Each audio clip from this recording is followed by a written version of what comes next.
Today's interview with Brian Kurtz is brought to you by Audible. Get a free audiobook download and 30-day free trial at audibletrial.com/OCG. That's audibletrial.com/OCG. Over 180,000 titles to choose from for your iPhone, Android, Kindle, or MP3 player. Hello everyone and welcome back to another episode of Overcoming Graduation with Brian Drury. Today my guest is one of the most prolific marketers out there in the world today. He is the guy who my mentors and my mentors' mentors go to learn about marketing. He goes by the name of Brian Kurtz, and he is the founder of Titan Marketing. He's a direct marketing expert and specialist, and when I say expert, that's putting it mildly, an author, and so much more. And in today's interview, Brian is going to make the argument that marketing is not just one of the most important skills that you can learn for your business, but it's also one of the most important skills you can learn in life. So where did this all begin? Well, back when Brian was in college, he attended Rutgers University, and he was studying English because he had decided that one day he wanted to become a writer. His first role out of school took him in a very different direction when he began working at a company called Boardroom, a marketing company where he spent 34 years learning the ins and outs of marketing and helped the company grow from $5 million in sales to $160 million in sales at its peak. His passion for direct marketing has helped him connect with some of the most influential people on the planet and deliver tons of valuable material to people all over the world. Over the past 20 years, he's overseen the mailing of approximately 1.3 billion, and I still can't believe this, billion with a B, pieces of third-class mail. Now he's running his own company, Titan Marketing, where his goal is to educate the next generation of marketers to learn the principles to ethically connect with their audience and deliver massive value time and time again. While doing this, he also makes sure to never lose sight of his other passions in life, one of which is being a Little League baseball umpire.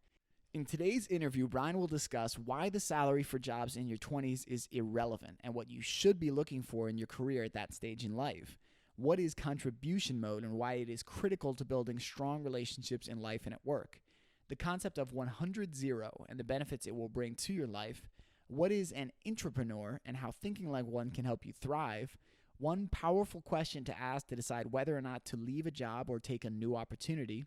Brian's spin on one of the most common marketing rules, which he calls the 41-39-20 rule, why direct mail should be a part of every business's marketing strategy, and so much more. And if you're not interested in marketing, if you're not an entrepreneur or a business owner, I want you to stick around because Brian offers so much valuable life advice in this interview. It's not just about marketing strategy. It doesn't get deep down into the weeds, but he offers tons of resources and different areas that you can look to find that information if that's stuff that you want to learn about. But if you just want an inspiring, powerful interview with a guy who has lived and done some absolutely incredible things and works to make sure all of his passions stay in his life no matter what he's doing, then this is the interview for you. So guys, without any further ado, allow me to introduce you to Brian Kurtz. Hello everyone and welcome back to another episode of Overcoming Graduation, and today we are very fortunate to have my guest Brian Kurtz. So Brian, thank you so much for being on the show today. Thanks, Brian. I never turned down anybody named Brian, especially when you spell it with an I. Exactly, because we do it the right way. It's the correct way to spell Brian. Well, of course, everybody who's listening who's Brian with a Y is saying, I'm not listening to these guys. Well, good. We don't even want them to listen anyway. I'm a very specific demographic that excludes Brian with Ys from it. Yeah, exactly. So guys, we are going to be digging into a lot of different stuff today. And when it comes to direct response marketing, Brian is one of the most highly regarded people I have ever met in my life. He's the guy who my mentors and my teachers look up to and get their advice from. So if you have any interest in learning about how marketing can not only benefit your business, but overall your life, this is an episode for you to listen to. But for anyone who listens to the show, as you guys know, I like to dig into the story. So Brian, we're going to take it back to when you were actually at Rutgers, which is funny because I'm from New Jersey originally and from northern Jersey. So. And you were smart enough to not go to the States. Yeah, Rutgers was not for me, but you headed over there. I wanted to get out. I wanted to see something different, but you headed to Rutgers. So let's talk a little bit about those early years. And you said there was a piece of your story that really was kind of an impetus or starting point. So if you can start us off at that point, kind of in college or from that wrinkle in time that you mentioned earlier. Sure. And also, I don't want people to be scared off on the whole marketing thing, because we're not going to get into like granular discussion about direct marketing. And I can do maybe a basic thing about, general advertising versus marketing versus direct marketing, and just so we get some definitions later on. Sure. But people should not be intimidated by that. But I do want to talk about why, even if you are an engineer, whatever you're doing now in college and what you're going to do when you graduate, I'm going to make the case to you that marketing isn't everything, it's the only thing. And so keep that at bay. That's my tease. I promise not to get, overrun everybody with a lot of detail, but I want to give that as a tease before I go backwards, okay? Fantastic. That sounds great. All right. So as far as my background, I mean, it's interesting how I got to Rutgers, and I've always thought of myself as actually a teacher, and education is just so important to me because my dad was an elementary school principal in the Bronx in New York. His father, my grandfather, taught high school in the Bronx as well, and also in the suburbs of New York. My father's sister was a teacher. My sister went to school to become a teacher, and then she became a nurse. Other relatives, like around my father's family, were also educators and teachers. So I grew up around that my whole life, and so it was in my blood. But when you're in college and you're thinking about your future, you do think a little bit about making a living and what it's going to take to make a living wage. And it always bugged me that teachers were so underpaid. It still bugs me. Yeah. Because teachers are just so important. And so I made a commitment when I was in college, and this is something for your folks to think about. I made a commitment that whatever I ended up doing in my life as a career, I would try to figure out what could be an educational component to it. Not so much as a student, although I think we're all students for our entire lives, but I think it was, how I could become a teacher of whatever I became an expert in. Like that was something that was a big part of me going out into the world. So even though, I was forging my way in marketing and figuring out what to do, I always thought, I thought I was going to be a writer, actually, because I was an English major. But I really felt like I knew I was going to be able to teach something at some point. And even though I didn't want to teach as a full-time job, I knew that I wanted to have that be a component. Because I was an English major, I minored in business. The irony is, I remember taking a marketing class, like a general marketing class. This is circa 1978, and the marketing book that I remember using didn't even mention the concept of direct marketing, which is marketing that's measurable, marketing that has a response device, that type of thing. And it was all about general advertising and brand advertising, and I didn't even know what I was reading at the time. And in looking back, it's amazing that that I had no inkling of what that was, and yet it became one of the biggest passions of my life coming out of school. So there's another lesson. You really don't know. I was an English major because I wanted to learn how to read and write. Right. And I definitely know how to read and write now, but I also had no idea. I thought I would just be a writer, and I went to a publishing company, and when the first job led to the second job, and the second job ended up being a company I stayed with for 34 years. Wow. And I started not in the editorial side, but I went more to the marketing side because that's the job that was open, and that just shows you the power of, just keeping an open mind and not knowing what your passion really might be. But I knew I was a people person, so marketing and sales and that type of thing certainly didn't surprise me that I ended up being really good at it. But I had this thing in my mind that I was going to be a writer, but you never want to pigeonhole yourself. And I will also tell you that, at Rutgers, I was the film critic for the school newspaper, and one of my dream things was, I'll become the next film critic for the New York Times. And when I saw what it would take to go to film criticism school and get a master's and be in school for another bunch of years with no guarantee of anything, I said to myself, you know what? I can do whatever I want to do, and I'll find my passion but but I'll always love movies. And so, you can always like work in passions into your life, even if and I'm not saying I settled to become a marketer. I did fall into it and then fell in love with it, but I never gave up my other passions. Two of them right there were teaching and film. Another one was baseball. I thought I was going to be a baseball umpire because I'm a really good baseball umpire. I thought I was going to maybe go to umpire school upon graduation. And when I decided not to do that because I thought it would be a terrible life, I've also incorporated umpiring into my life completely, where now, I'm on a short list to eventually umpire in the Little League World Series in Williamsport, Pennsylvania. That's fantastic. So the concept of working in those passions those are three right there: teaching, film, and baseball. And all of those are big, big parts of my life, and yet I do none of them as my vocation. And I think that's fantastic, because that is such a critical point for young adults to understand, especially people who are in school and they think they may have picked the wrong major. I hear young adults all the time say, oh, what if I picked wrong? What if I made the wrong decision? But what you did is identify important values or important activities in your life, and you said, no matter what, I'm going to incorporate these in. So whether it be teaching or baseball, you said, I'm going to make these a priority and make sure that no matter what I end up doing, these are incorporated. So for everyone listening, understanding not only your values, but the activities and the things that bring you the most joy, understand what those are, and then don't feel like you have to decide between a life that is profitable and prosperous and the things that you love. Work and use your creativity to find ways to implement those things and bring those things into your life. So that's fantastic, Brian. Yeah, that's well said. That was well put, Brian. And I'll add a little, almost like a post. It's not quite a postscript because I got a long way to go. So now, fast forward, I went to that company, boardroom, 34 years, helped build it from, a $5 million business to a $160 million business at its height. I didn't start the business. I came in as an employee and worked my way up as an equity partner. But when I left the company, which was only 2 years ago, guess what?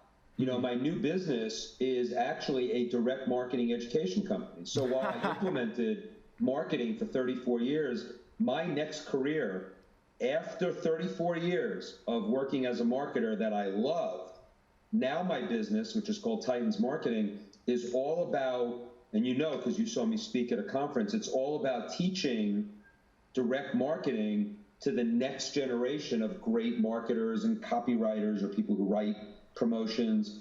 And so look at that. Not only did I have an education all throughout my 34 years, and if we want to talk about that, we can, because I was involved in the educational foundation of the Direct Marketing Association. I spoke on panels all the time. I served on boards.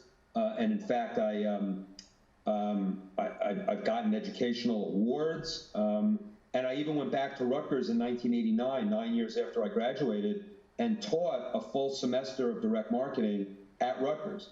So in 9 years, I became kind of an expert in my area of direct marketing, and I was able to actually teach a college undergraduate course. So I was already incorporating being a teacher. My title was adjunct professor. I mean, I got paid $1,500 for the semester, so it sounded a lot better than what they paid me. But the fact that I incorporated that directly, and then 34 years later from graduation, I ended up having a company now that I would say education is probably my primary motivation, even if I'm educating, other marketers who have incredibly high skill set.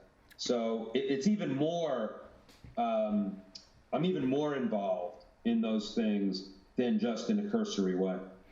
And what I think is fantastic about that is that many times, especially through a college education, people look at a desire to teach and think there's only one way to do it. But your story, even in that summary version, you can see multiple evolutions and how you've continued to bring that passion into each and everything you do. And in fact, you're continuing to enhance it and bring it more into the things that you're doing at all times.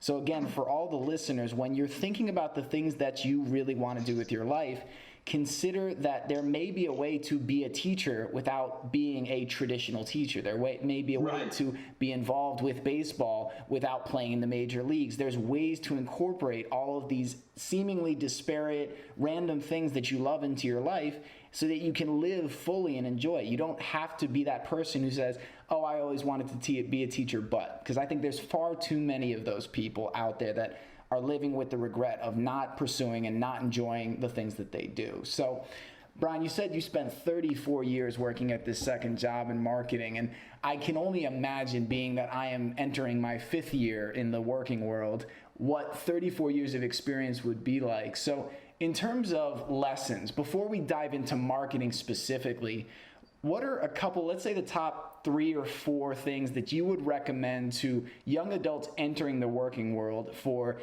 traits, attributes, or behaviors that can push them towards success? Because there are so many unknowns when you enter the working world in terms of communication, in terms of how to get your work done. So what are maybe the top 3 or 4 things you would recommend for young adults entering the working world so they can succeed?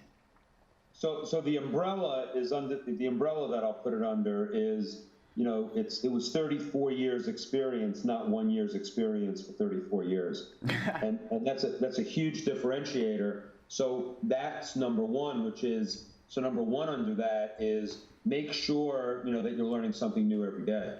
Make sure that even if the job is a little bit of drudgery, and even if you're not at the same company for 34 years like I was, that you're not wasting time not learning. And if you're not learning enough while you're working, you better get your education elsewhere. And that usually comes from books, and it comes from seminars, and it comes from, industry events and things like that. So you got to be out there, you got to be active, you got to be proactive about your own personal development and education. And that's how a job becomes a career. So that's kind of like an umbrella. And then the first item is, learn something new every day. I think a second thing that is, I have this expression that, you don't choose your mentors choose you. Mm-hmm. And what I mean by that is that I ended up having some of the most incredible mentors. Some of the greatest direct marketers of all time are people that I consider mentors, like people who really took me under their wing. But I didn't go to them and call them up one day and said, excuse me, will you be my mentor? And now, of course, I'm on the other side of that, and people are doing that to me, and I try to explain to them that's not how it works. And I've actually blogged about it. I actually teach it. And what I mean by your mentors choose you is that you always have to be in what I call contribution mode. And especially when you find somebody who is smarter than you, knows more than you, who's got some skills that you want to attain and you want to learn from, figure out what you can contribute to them that you might be able to give to them that they might not have. It could be scrubbing their bathroom with a toothbrush, but it could be that. I hope it's not. In my case, in a couple of situations, and I told a couple of these stories in blogs and blog videos, that I found, like, some of these great direct marketer guys that I met through the business. I found out that one of the things they had a shortcoming in their organization in the area of list selection. This was in direct mail, and without getting too granular, basically they had to mail lists in direct mail to get buyers for their products. Mm-hmm. And I was a list expert in my first 5 to 10 years in the business. And so I offered up my services to people, obviously not charging them, and say, hey, I noticed, you're giving me some good advice because you're working as a consultant for my company. They were working as consultants in some cases for my company boardroom. And then I said, what can I do for you? Because they were getting paid to help me with the business stuff. And I found stuff that I could help them in their side business. And all of a sudden, I'm getting invited to lunch, and I'm getting invited to events with them. And they're getting on the phone with me and just sharing wisdom. I didn't ask them. Now, some didn't. It's not like it's 100% that everybody you contribute to like that is going to give you back like that. But you always have to be in what I call 100-0 contribution mode. And that means you're contributing 100% of yourself without any expectation of return. That's 100-0. And if you sit there and expect to get a return and then you stop, it doesn't work that way. And you just keep putting out good karma into the world time and time again. And not everybody's going to reciprocate, but some people will. And there'll be the most amazing surprises. And frankly, when you're least expecting someone to bring you back something of incredible value, it'll be something that wasn't even, it might end up being serendipitous, that it wasn't the thing that you were it was like you help one person and someone else comes and mentors you. They have nothing to do with each other. My opinion is they have everything to do with each other. Because if you're constantly putting out positive, good karma in the contribution mode, that's what's going to lead to getting the greatest mentors that you can find. So that's a second biggie. The third one is what I call always, even if you're working for a company, whether hopefully it's an entrepreneurial company, because I prefer that than being in a corporation, big corporation. But even if it's in a corporation, the key is to always be, even if you're never going to go out on your own and start your own company, always think about being an intrapreneur with an I. You may never get to be an entrepreneur and start your own business, but the idea of being an intrapreneur, and by the way, intrapreneur is not really a word, it's spell check. So, but the idea of being an intrapreneur, how I define it, is that wherever you're working or whatever you're doing, not only, my first point about learning something new every day, my second point about letting your mentors choose you by being in 100% contribution, and the third thing, about being an entrepreneur is to always try to be a rainmaker that people see what rain you're making. And what I mean by that is that in a big corporation, it's hard to get noticed. Sometimes in an entrepreneurial organization, it's easier to get noticed. Either way, make sure as best you can, either the person signing your paycheck or the person who has the power to hire or fire you knows exactly what you're doing all the time, knows every positive contribution you make without sitting there bragging about yourself. Just make sure that everything that you do that's positive, they are aware of. And it sounds kind of simple, but that's a very big deal. And then the other thing is, like, always look around you and say, how can I create incredible value for the company or the entrepreneur that they're not even expecting? That's what an entrepreneur does. But if you don't own the company, you don't have the final say as to what gets initiated and what rain gets made, so to speak. But you do have a say in what you can suggest and how bold you can be at idea meetings, et cetera, et cetera. There's a lot of places for you to make your mark. And so this idea, and I think I wrote when I left Boardroom after 34 years, even though I had a lot of control at Boardroom about how the company was run, I always talked about going from an intrapreneur to an entrepreneur. And it was a very easy transition for me.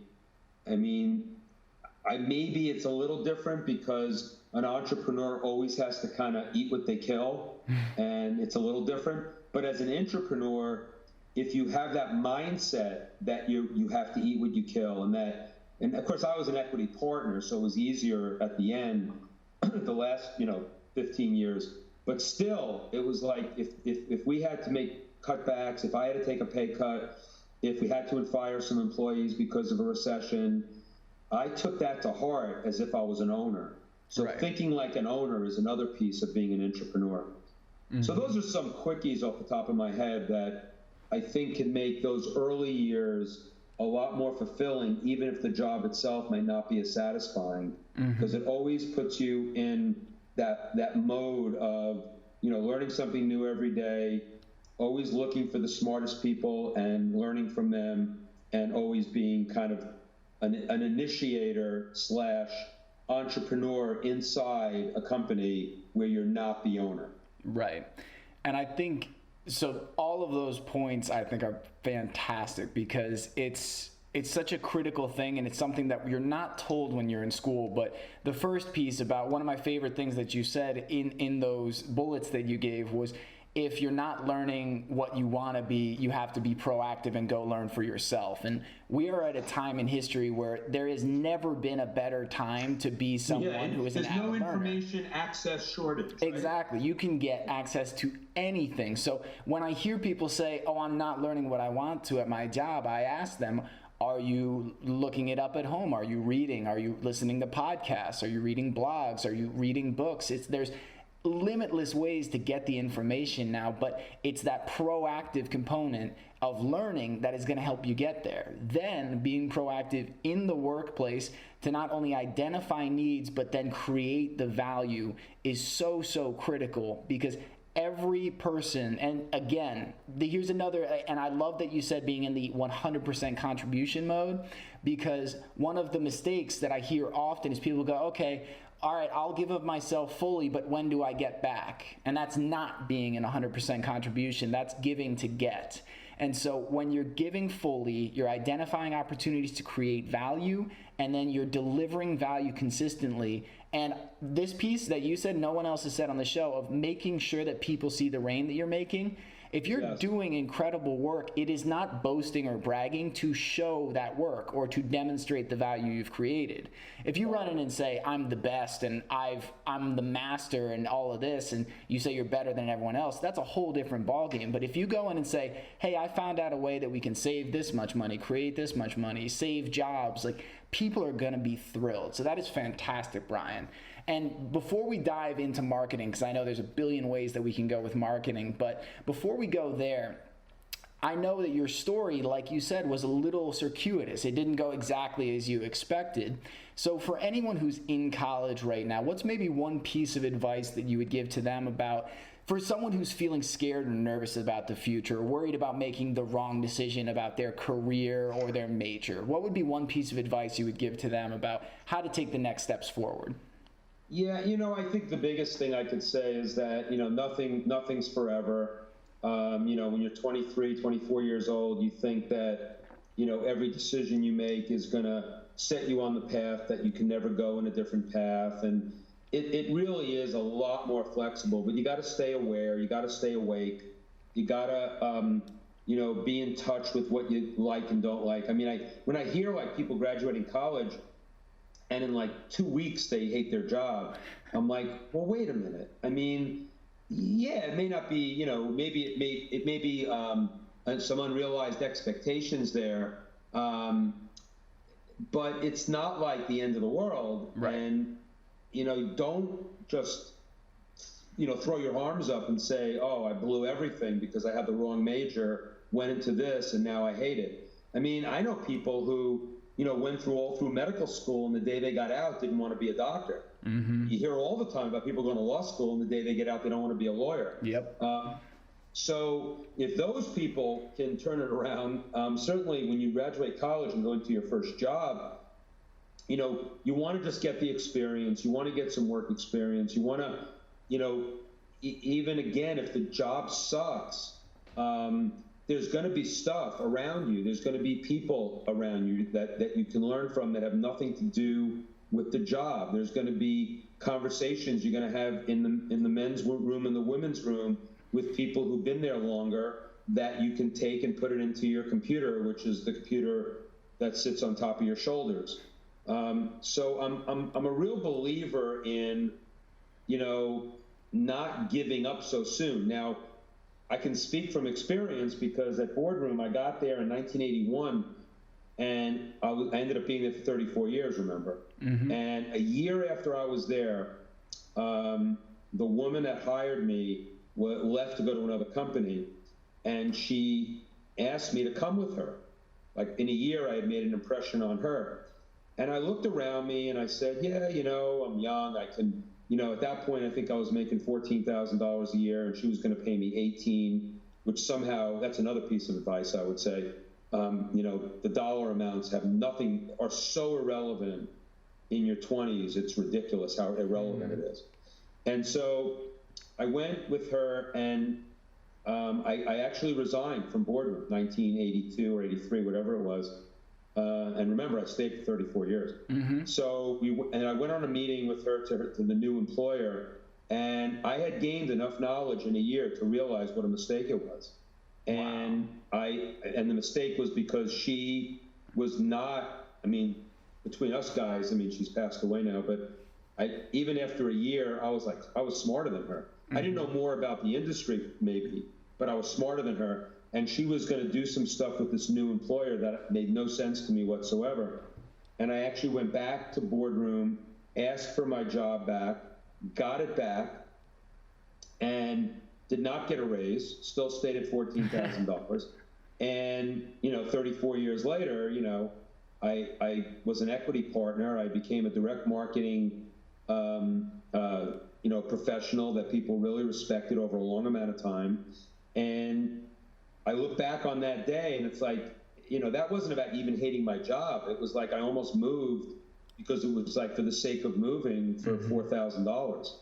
And so, you gotta, and I'll give you another little piece of advice. Whenever I interviewed somebody for a new job at boardroom, and I looked at them and they were on the fence about whether to take the job or not, and they were employed. Like, let's say they had another job as opposed to someone who was unemployed, and they were on the fence. And the question I always would ask them before we finished the interview, because I got the sense they weren't going to give me a final answer, even though I was making them an offer, I would say, look, what are you giving up at your other job?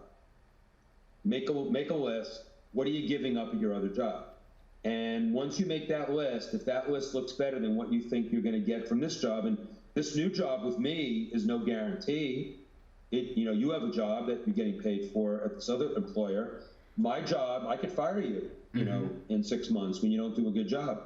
I think you're good for the job. That's why I'm offering it to you. And now you got to see what the opportunity is based on what I've told you. But tell me what you're giving up, or tell yourself what you're giving up. And if you think you're giving up something that has equal or better growth potential, forget about money. Equal or better growth potential, a better place for me to have more impact in the world, a better place for me to be happy. If what you're giving up, you're interviewing for a job here, so it can't be the best thing since sliced bread. But if it's something that you can see that giving up is going to really cause you a lot of pain, please don't take this job with me.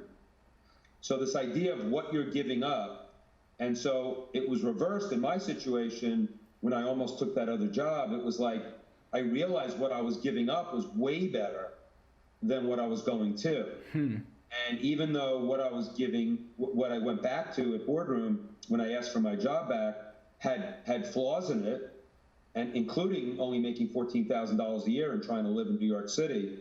But I saw growth potential beyond belief, and by looking around and seeing what the alternative was, it was a no-brainer to stay with the company with the longer, and obviously I made the right choice because I stayed for 34 years. And I think that piece of growth potential is so critical because we as millennials get out in the working world, we're impatient, like you said. It's been 2 weeks and we're like, I'm not changing the world yet. But you need time to learn, you need time to grow, and you need to be able to see the opportunities ahead of you. Because I think one of the biggest fears is that we won't continue to learn, grow, and experience things in life. So for all the listeners, when you're considering if the job that you're in or the job that you're considering is right for you, just know that, like Brian said, it's not permanent. There's nothing that's irreversible. But if you go in, you give the job its due time, you network, you get to know as many people as possible, and you see that the growth potential that you're looking for isn't there, or it's way too far down the road, create other opportunities with companies or entrepreneurs that will invest in you in the ways that you're looking for, because that growth is what's going to drive you and excite you about life. Now, Brian, you said something that I want to dive into because I'm sure it perked a couple people's ears, in fact, many people's. You said the money, especially in your early 20s, is inconsequential. Now, I know so many people, and I know I came out of school with the belief that, okay, I'm going to work hard, make a lot of money, and once I have lots of money, then I can do all the things I want. I realized very quickly that that was complete bullshit. But I want to get your take on this. Why is it that money in your early 20s is so inconsequential when comparing money versus purpose, meaning, passion, and growth? Yeah. So the other piece of that though is that it's no shame being rich. Right. And in fact, if you have a mission, vision, it's the kind of the Bill Gates, Warren Buffett strategy, which is if I'm so freaking rich, I not only can do whatever I want to do, but I could actually give away what I want to give away to the things I want to, that are really what drives me. Right. I have a friend who's an entrepreneur, a lot younger than me, and he says, look, I want to be a billionaire. I want to be a billionaire because I want to live on one iota of what I make and give the rest of it away. Mm-hmm. And he's very into, building schools in Africa and things like that. So it's, he's very purpose driven.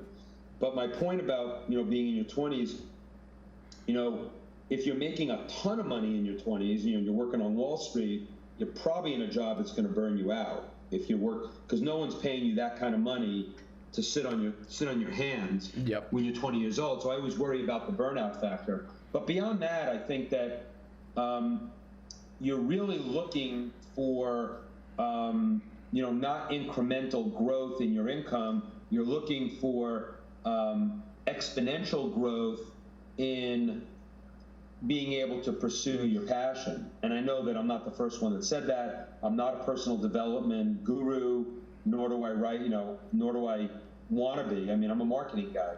But, marketing to me is always about over delivery for the customer. Mm-hmm. And so to me, you want to over deliver in your life, whether it's for the people in your network, the people in your family, and then for yourself. And to over deliver for yourself, I think it's critically important to make sure you have enough to live on, but that you're in the right place to be poised for the next big thing. And that might not be jumping from job to job just to get raised. So that's probably the bottom line to it. It's like, in your 20s, you could jump from job to just get raised. And that is not the reason to jump from job to job. And that's why I went into that whole point about, what are you giving up when you leave one job to go to another? And you can't just look at the money. Mm-hmm. You got to look at what other intangibles might be sitting there, and you've got to really dig deep.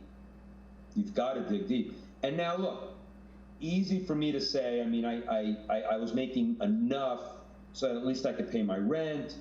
At the time, I think my father was helping me. I had to pay him back, but he was helping me with my car insurance. So I had a little bit of help. I mean, if you're in dire straits, $4,000, I mean, I kind of poo-pooed that, 14 to 18, was not going to change my life, but I guess maybe for some people it would. So I apologize if that insulted anybody.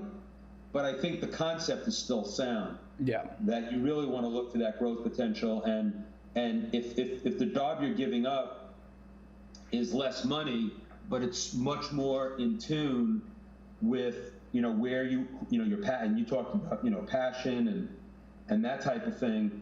It may end up being a no-brainer to make less money. Mm-hmm.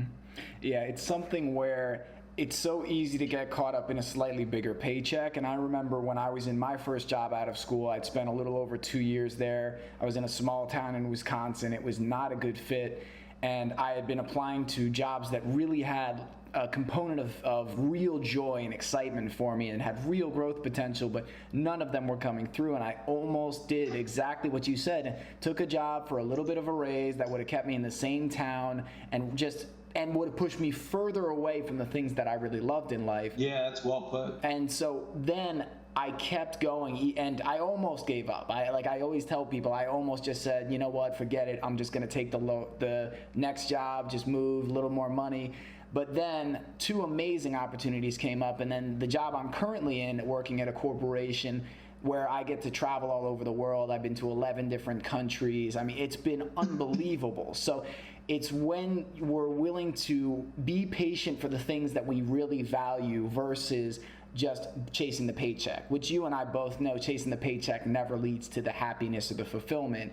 It's really about, like you said, contributing, making a difference. And if you make money, I love, I think Sean Stevenson has said this, I've heard many people say this, that money is a multiplier in life. So if you make more money and you've been working to contribute to people's lives your whole way there, now that you have more money, you're able to contribute more. Now, for those of you that don't have a lot of money, that doesn't mean you have nothing to contribute now. Your time, your energy, and your attention are some of the most valuable things you can give. So, Brian, go ahead. That was really well put, and I think that that's a great example of not jumping for the extra few dollars early on. Mm-hmm. Thank you. Yeah, for me it was such an important lesson, and another spot where my dad gave me phenomenal advice. He said almost exactly what you said: is change for the sake of change would be a mistake. It's change with purpose, change moving towards growth that is really valuable. So we are blowing through time. This is fascinating stuff. So I want to get into marketing because I know this is your forte and your expertise. So now, one of the things you said, you started your career in list building. And ever since I started to be interested in my own entrepreneurial endeavor, I've heard your list is the most important thing. Build your list, build your list.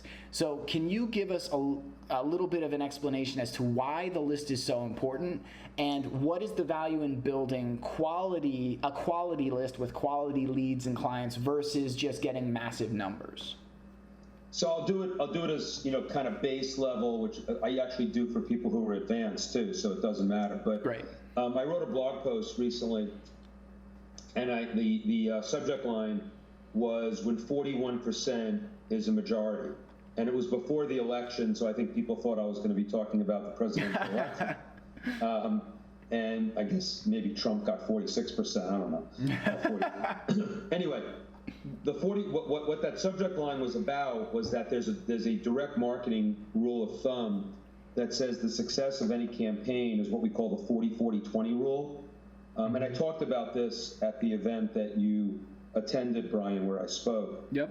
And the 40-40-20 rule says that 40% of the success of a campaign is the list or the audience or the people you're going to. 40% depends on the offer you make to them, price, bonuses, whatever you decide to sell to them, and the offer for it. And then 20% is the creative or the letter, the sales letter, or the ad, or whatever it is that's going to make them buy. Mm-hmm. So that doesn't mean, first of all, that the creative is half as important as the offer or the list. But what it does say, and why the list is, and then why my blog post changed it to, instead of 40-40-20, it changed it to 41-39-20, which made list the most important thing. And the case that I made was this: if you have the perfect audience for what you're selling or what you want to get out into the world, and you have the perfect offer for it, like the price is exactly what people will pay for it, and you throw out to those people the worst sales letter with typos and bad grammar and whatever, some people are still going to buy it because it's the perfect offer for them.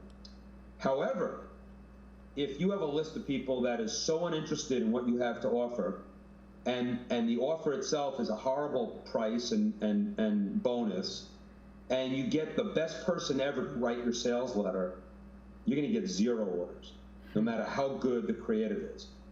So the reason why I use that example is that audience is everything. And the thing that I learned over the last few years when I wrote my book, which was about some legends of marketing who were actually mostly copywriters and people who wrote stuff, and they all talked about the audience being way more important than the copy they wrote. And these were people that were making their living by writing great copy. And they said, look, I could write the best copy of all time, but if the audience doesn't want it, why am I writing this copy? Mm-hmm. So that's the importance of lists being the most important thing. If I explain that well and you can understand it, I'll feel better if you tell me you did. But it's kind of basic, but I do think that knowing your audience and all the greats of marketing always taught this. Yes, and it definitely makes sense because it's having the having the right people in the group, people that trust you and know you, they're willing to overlook some mistakes or maybe a price point that isn't ideal because they trust the value you've created for them in the past. They see the potential in what you can create for them in the future, and they're willing to invest. Whereas the wrong list doesn't know you, doesn't trust you. I think it's something I've heard Joe Polish say a lot in his podcast, and he's mentioned you several times, by the way. So I hear you mentioned all the time on his show. But that it's that trust. If people don't trust you as a buyer, there's almost no way that they're going to go into it. And being that I'm in the market for a used car right now and going to dealerships, the trust thing is a massive component. So yeah, exactly. I'll give a quick book recommendation, yes, which is, and it's not really a marketing book, but it has a lot of marketing permutations to it. And it's a classic book. It's called Influence by Robert Cialdini, Cialdini. And basically, he basically maintains, he's an academic who most marketers and copywriters revere because he talked about the principles of ethical influence and how you can influence someone to do something. And he had 6 things. One of them is reciprocation, which is, you, then me, then you, then me, be the first to give service information concessions. Scarcity, which is the rule of the rare, they call it. And then the next one, which is the one you're kind of talking about, is authority, showing knowing. Establish your position through professionalism, industry knowledge, your credentials. That's what's going to get that trust. Right. The other piece of trust is what we call consistency. You want to be consistent with your community so that they really do start trusting you. They want to like you. You can also, and then there's also consensus. So, like, if you look at those 6 things, reciprocation, scarcity, authority, consistency, liking, and consensus, which are basically the principles that Cialdini outlines in the book Influence, you're really talking about what it's all about to create an audience that will know and trust you and then eventually buy from you. Fantastic. And for all the listeners, all of the references made in the show will be included in the show notes. So if you didn't catch the name, don't worry. It'll be in the show notes for you to look at later. So Brian, to get a little specific into marketing, I know one of the things I'm most fascinated about, especially because I am now at the point in my in my business where I really need to learn marketing, and it's something where I just have almost no background. I've listened to podcasts, but my actual application of the knowledge has been very little. So first off, I want to hear, what are the top 3 mistakes people make when it comes to marketing? What are some of the most common things that you see people doing that are just absolute no's that should be avoided? Oh, gosh. I mean, there are so many. I guess let me just think. Like, I'm thinking of some stuff that I made mistakes, and I think in general, it's like so many other things in life.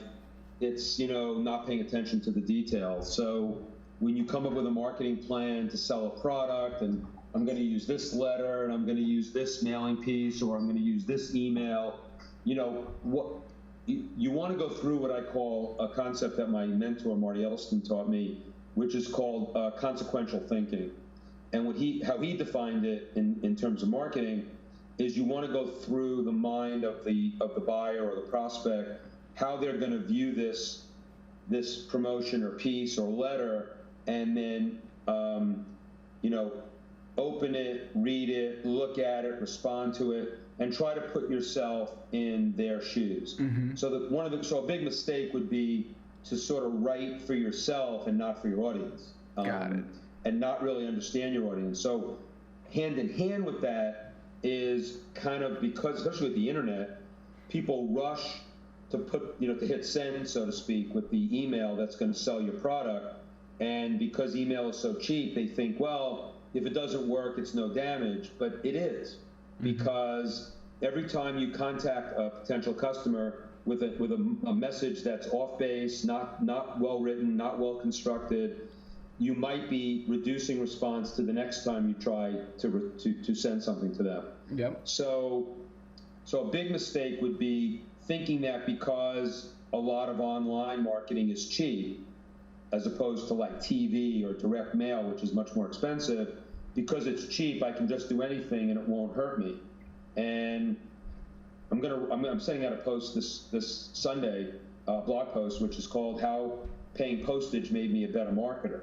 And it really made me think things through when I was paying for postage and printing, because I couldn't afford to make any big mistakes. Right. So I think that idea of consequential thinking, putting your, really thinking through the messaging all the way through to order and how it's going to be received by the customer, even, little things of like, how is the customer going to respond? And if they have an order form, does it fit right in the envelope, or does it have to be folded 3 times instead of 2? I mean, stuff like that. People make mistakes because they haven't thought through the entire process beginning to end, and it is a process. Mm-hmm. I also think that a big mistake that a lot of marketers make is, and it's tied into, how is the customer, feeling about your products. And some of the best marketers I know, they hire people to go into their organization and buy everything and experience everything on the customer service side. And basically at every step of the way, they keep a journal. It's called secret shopper. Mm-hmm. And the people in the company have no idea that this person's been hired to buy stuff, to return stuff, to kind of be a jerk once in a while and see how they're treated. And at every step of the way, they talk about how does this make me feel? And that's the journal that the person keeps who's the secret shopper. And it's amazing what you'll learn about what's happening in your organization that you would have no idea, because it's hidden, it's beneath the surface, and all you see is the results of how many orders you get. But do you know why you're not getting the orders you're not getting, and why people might be unhappy, and why you're repelling people instead of attracting them? So I think that not paying enough attention to all the little details on, we'll call it the back end, customer service. Customer service and fulfillment of a product is actually a marketing function. And people don't treat it that way. They treat it as sort of like an anyhow. Right. And it's really very much a marketing function. So those are some things I see as mistakes people make. I mean, I also think, online, not paying enough attention to the creative and the messaging to make sure it's consistent with the voice of the, of your voice that you want to put out into the world. Right, making sure that it's authentic to you and the way that you're showing up and the way you communicate with your audience. And I think it's really interesting because what I loved about your presentation at the conference that I attended and what I've seen from your work is that you focus on timeless principles that can be applied to direct mail, can be applied to online, can be applied in person. And those are the types of things I like to study the most, because I don't want to study the new fad to maximize SEO that'll change when Google or someone changes an algorithm. Right. I want to study the timeless principles. And something that I found very interesting that I heard from you that I was a little bit counterintuitive that I'd like you to talk to a bit is I thought direct mail was dead. I thought that was an ineffective way to market, and that's a waste of money and time. But I know you hold a different opinion. So can you tell the audience a little bit about what you think of direct mail? Yeah, I mean, direct mail is not the volumes that it was because, it got so expensive for people and the internet was a lot easier to get. The barrier to entry was so much lower. But direct mail, as a support to your online business, is alive and well. And in fact, I'll make the case that, think about it. If your best customers got a physical package from you and they've already spent a lot of money with you, instead of getting an email, they got a physical package, that's direct mail. In other words, you don't have to send direct mail to try to get new customers. What about using direct mail with existing customers to show how much you appreciate them? And frankly, I do this kind of weird sort of anecdotal but real test every time I visit a new client. And I sit at the table with the client and we're talking about all their online marketing and all their different things. And then we start talking about their customers, and I find out they have certain customers who've spent, tens of thousands of dollars with them instead of hundreds of dollars. And then I want to make the case that we should be treating them differently than the people who spend less, and that direct mail might be a possibility. So I always find the person around the room who's the youngest. It's usually someone who's in their 20s. And my first question is, I say, do you know what a mailbox is? And they think I'm a wise ass, right? Right. And then they say yes. I said, do you have one? Do you check it more than once a week? And they say, yeah, I check it every day. And I said, whether it's on the end of your driveway or in the lobby of your building, you go to it every day? Yep, I go to it every day. So let me ask you a question. You're 23 years old, you're on your computer all day, you go outside to the end of the driveway, you pick up the mail at the end of the driveway, and there's a package in there that's kind of lumpy, and it looks like it's hand addressed, and there's something going on in there. Not alive, not moving. And let me ask you a question. You can tell me the truth either way. Do you think you're going to open that package first in that pile of mail? And are you going to open that package before you go back into the house and get back on your computer and open up your next email? And usually the answer is something like, yeah, I'm going to open that on my walk back to the house. I got to know what's in there. And so that's sort of my little test that says direct mail is never going to be dead. But that's direct mail. Like, direct mail is not just a credit card solicitation or a subscription to a magazine. It could be all sorts of things on the back end.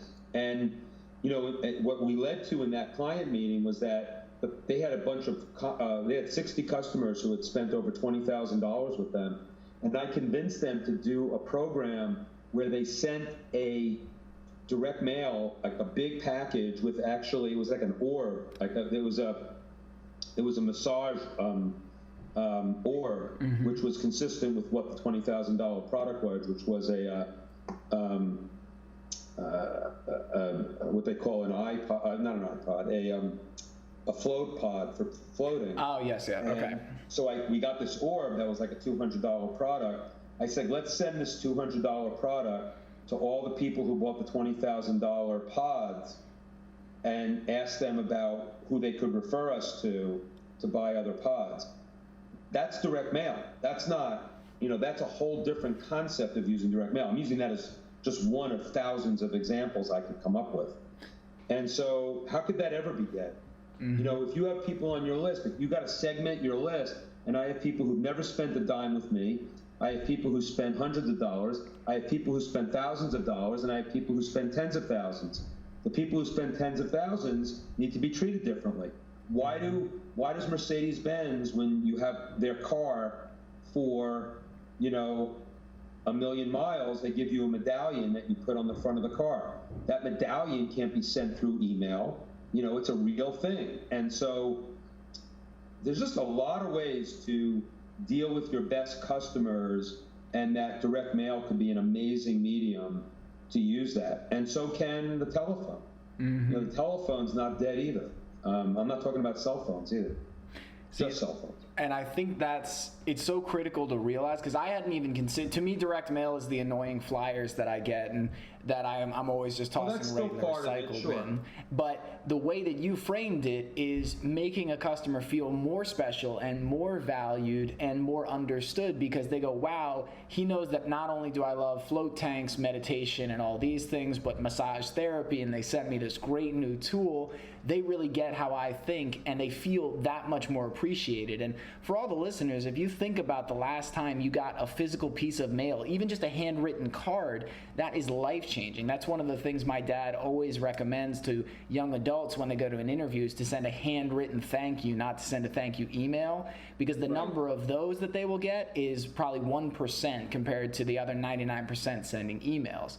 So, Brian, this is fantastic. I cannot believe we're already at time, but I know you've had a long day and I want to close things out. So what we'll be doing is we have 2 questions that we close out with. Do you have a few extra minutes for us to hit these last 2 questions? Sure. Okay, great. So 2 questions we close out every interview with, and then there'll be an opportunity for you to share about links and resources where people can come to learn more about you. So the first question is, young adults coming into the workplace often feel like they have no value to provide because they think they're too young, they're inexperienced, they don't have the 3 to 5 years that it said on the job description. So what I like to do is ask my guests, what is the value that you believe young adults bring to the workplace in today's day and age? I mean, selfishly for me, it is that they grew up with technology that I didn't, and I don't want to be. That's like the simple answer to your question for me. That what do they know that I don't? They have a dexterity with technology that can help me do what I want to do faster, better. So that is a plus if you're interviewing with somebody like me who's in his 50s, who's not a Luddite. It's not like I hate technology, but bring me stuff that can make my job more efficient, more effective, and tell me about the hacks and the apps and the things that really work, that really work. So then the young adult needs to be well versed in everything that's going on, and to be prepared to help us old folks. So that's one thing that young adults bring. I mean, the one thing that young adults better not bring is that sense of entitlement, right? And that's the one that people have been complaining about. I haven't seen it as much, but I just hear a lot of people complaining about it. Millennials. I just saw an interview with Simon Sinek, yes, who wrote, and it was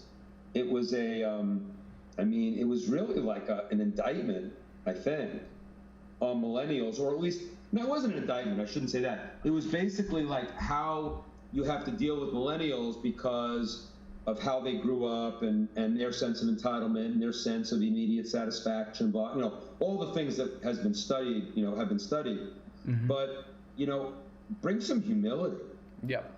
Bring some humility. You can bring smarts, don't bring arrogance, you can bring smarts, you can bring a little braggadociousness if you've got something to brag about, but don't bring arrogance, don't bring entitlement, don't bring, impatience, and bring some humility.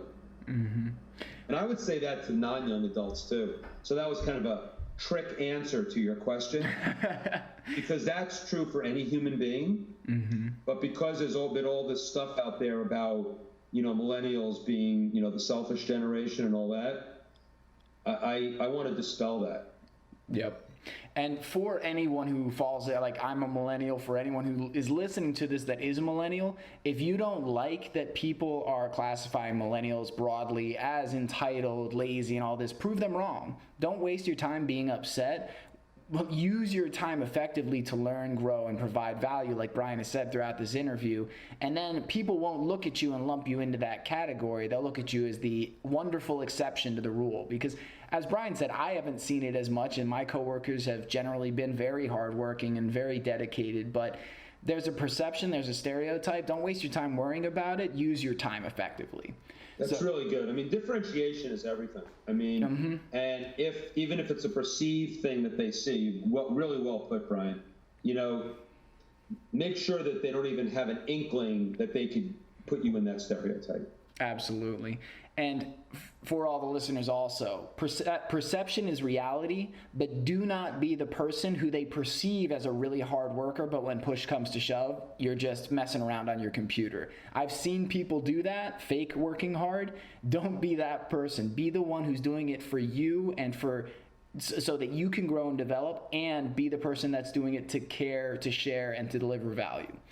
So Brian, for the closing question, this has been awesome and it's gone way too fast, but the closing question is, if you could go back and talk to your younger self at college graduation, knowing everything you know now, what advice would you give to younger Brian? I have to say that I'm proud of myself on one thing, that I think I had the values ingrained in me to have that philosophy of 100-0 and a lot of the stuff that I've talked about today. But I think that I would go back to younger Brian and say, all that stuff that you agonized about, that I better be making $100,000 by the time I'm 30, that I'm trying to think of some of the myths that I had in my head, that that if I don't go to graduate school or law school, it's going to be really hard to make a living. Trying to think of some of there were like all these myths that I had that being an English major was a total waste of time because I'm prepared for nothing. I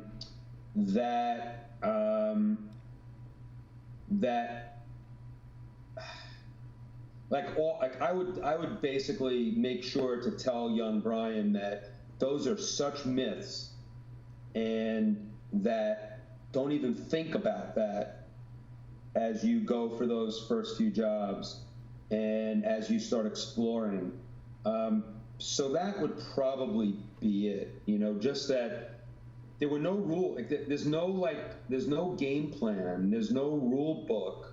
And I even see it now. So I'm 58 years old. I'm hanging out in rooms with, 30-year-old millionaires all the time. Mm-hmm. And, I guess the other thing would be don't be envious of anybody. Envy is a killer. And so I was never all that envious. Like I never walked around when I was in college or at that age saying I wish I was someone else. But the concept of envy just will kill you. There's a great Brazilian philosopher, author named Norberto Keppe, K-E-P-P-E, and he wrote a book called The Origin of Illness. Mm-hmm. And it's all about that most of our personal illness comes from envy and not kind of being grateful for what you have and to always think that there's something better that someone else has. And we talk about it all the time, but I think I would tell younger Brian that, yeah, envy kills. There's always going to be someone richer than you, someone more ambitious than you, someone who knows more stuff than you.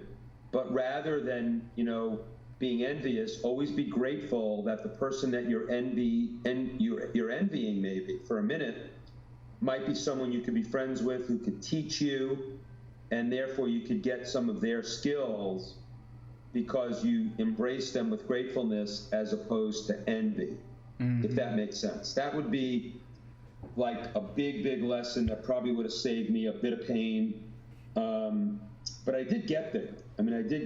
But, I had to take a route that was, sometimes a bit painful. Mm-hmm. Generally our most powerful lessons will come from our pain, but I love the point about envy because especially in this generation, I see it becoming almost an epidemic. I spoke at Penn State recently, and anxiety is one of the biggest problems. And I think, and I've heard many people talk about this, that people go on Facebook and Instagram and they see people living the high life and everyone's posting the highlight reel and they think something's wrong. They're living in envy rather than, like you said, making connections with some of these people or going out and building something for themselves where recognizing your potential to guide the destiny of your own life is one of the most empowering things you can do. So guys, take that note from Brian, and when you catch yourself being envious, that can be a habit as much as anything else. So you can shift it to gratitude, or you can shift that energy that's being wasted on envy to something productive. So Brian, thank you so much, man. This has been fantastic.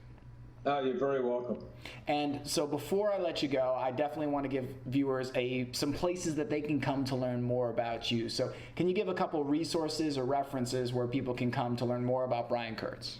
Yeah, so I have a very simple squeeze page website where you can get on my list, and I blog every week, and that's probably the best way to stay in touch with what I do. There's a great way to get on my list that I'm not going to make any money on this, but it'll cost you like, about $13. And it's not like it's $13 that's wasted, because you'll get one of the greatest books that I could give to you. Actually, multiple books. Mm-hmm. So if you go to a website, thelegendsbook.com, TheLegendsBook.com, thelegendsbook.com, you go to that site, and there's a couple of buttons there for Amazon and Barnes & Noble. You click one of those, you go buy my book. It's my book, The Advertising Solution. Mm-hmm. And you come back with your receipt. It opens up a new window. You come back. And on that site at thelegendsbook.com, there are all these incredible resources that are free. The book's great, by the way. The book profiles 6 greats of advertising and marketing and why they're so important to the fundamentals of everything that we do today online, even though they all came before the internet. And then you go back to the site and you get all these resources, ads that these 6th grade advertising men wrote, videos with them, teaching stuff, and then a download of one of the greatest books ever written on advertising called Scientific Advertising by Claude Hopkins. And it's an illustrated and annotated version in a PDF format that I got permission to give away for free. And you get all that for free just by going to thelegendsbook.com, buying my book on Amazon or Barnes & Noble, and then coming back and getting all those freebies. If you absolutely don't want to spend $13 on one of the best books you'll ever own, you can just go on to briankurtz.me, and there you can just opt into my list. You opt in, you get another free interview that I've done. I'm sure I talk in that interview about some of the stuff we've spoken about today. There's a lot of free content at briankurtz.me, and then I blog every week, so you'll be getting ongoing new content from me as well. So legendsbook.com would be the way to stay in touch with me and get some incredible stuff if you want to learn anything about marketing and advertising from the ground up, and briankurtz.me if you simply want to look at all my free content and opt into my list. Fantastic, man. And like I said, that's perfect timing since I just launched my first information product. So it sounds like that is the starting point for me, is heading to thelegendsbook.com and getting started with your book and some of those other references that you mentioned. So Brian, thank you so much for your time, and thank you for giving us some extra minutes, because I know you've had a long day. I really appreciate it. I really enjoyed it. Thanks, Brian. All right, guys, as promised, Brian delivered tons of valuable advice, not just for marketing, but for life as well. So be sure to get over to thelegendsbook.com to pick up your copy of The Advertising Solution, because knowing Brian, this is going to be a book that delivers way, way more than what you spend on it. And I just picked up my copy before recording this, and I cannot wait to dive into it. And one final piece that I'll dive into before I say goodbye for today is to talk again about the 100-0 contribution mode. It is so critical to give without the expectation of return, because in my life, when I've applied this, when I give without the expectation of return, I live a more exciting, more fun, more connected life. I feel better about how I'm showing up in the world. And when I'm not in that contribution mode, when I'm giving to get, or I'm not giving at all, I feel more disconnected, I feel alone, I feel unproductive. So when it comes to what you want out of your life, recognize it's in your control to make the decision to live in 100-0 contribution mode, knowing that you may never get something back for what you give in that exact moment. But things have a way of coming back around, and it's incredible when you give fully of yourself how the world pays you back in some of the most incredible, unexpected ways. So thank you guys for joining us today. If you would like to subscribe to this podcast, I would be honored if you did. You can search for Overcoming Graduation on iTunes or on Stitcher. If you would like to get your subscription to Audible, our sponsor for today's show, you can visit audibletrial.com/OCG. That's audibletrial.com/OCG. If this episode was of value to you, it would mean the world to me if you would share it with your friends and following, get it out to your social media, send somebody a letter about it so that they can pick it up on their smartphone later, because sharing the message in that way is one of the best ways to help me connect with even more people out there. It means so much to me that each of you listen, and I want to continue to connect with more and more people all over the world to share this message of overcoming graduation. And on that note, if you would be willing to leave a review and a rating for the show on iTunes, that would be massively awesome, because that is one of the best ways for me to continue to grow, to be more prevalent in the iTunes store, and again, to continue to get my message out to more and more people. If you'd like to learn more about Overcoming Graduation, you can visit overcominggraduation.com or check out the OCG Facebook, YouTube, Twitter, and Instagram pages. If you'd like to buy your copy of the #1 Amazon best-selling book, The First Step, and support My Team Triumph, an organization that helps individuals with disabilities participate in endurance events, you can visit thefirststepgift.com to get 3 free book bonuses and find your link to purchase your copy of The First Step on Amazon or on Kindle. If you'd also like to learn a new Latin-based language in 90 days or less, you can visit overcominggraduation.com/language. That's overcominggraduation.com/language to learn the 9 steps for free that you can use to learn any Latin-based language. These are the steps that I used to teach myself Portuguese in just 7 months. I consolidated the lessons down and have put together a program to help you guys be speaking, reading, and writing a new language. So that's Spanish, Portuguese, Italian, or French in 90 days or less. So I'd love to hear what you think about it, and I'd love for you guys to reach out and connect with it.